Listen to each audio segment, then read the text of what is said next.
Philippe Martinez a reconnu qu'il avait eu affaire, et il avait eu, et qu'il a affaire à des salafistes et des radicaux islamistes. Est-ce que la CFDT est elle aussi infiltrée ? Non, je dirais pas ça, pas du tout. Par contre, il y a des phénomènes de radicalisation qui peuvent exister, qui sont minoritaires, il faut le dire quand même, pour pas faire peur à tout le monde, dans certaines entreprises. Dans ces cas-là, il implique Vous d'abord avez des exemples, les forces de quand vous sécurité. dites...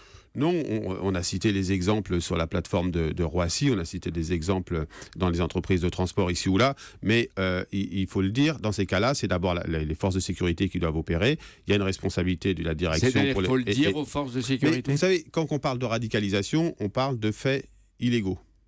On parle de prosélytisme, on parle de non-respect d'un certain nombre de règles. Dans ces cas-là, il faut que ceux qui sont en responsabilité prennent leurs responsabilités. Mais c'est pas pareil que le fait religieux dans l'entreprise. Il faut distinguer un certain nombre de choses. C'est-à-dire que en ce moment, il y a besoin de sécurité, donc on comprend tout à fait ça, mais il faut aussi dire qu'il y a besoin de lucidité sur ce que sont les différents phénomènes existants. La radicalisation, c'est un phénomène illégal, c'est-à-dire que c'est des gens qui deviennent dangereux. Dans ces cas-là, il faut évidemment donc pas qu'il y ait de des fanatisme religieux dans les entreprises et dans l'État. Mais bien sûr, il ne faut pas de fanatisme religieux nulle part.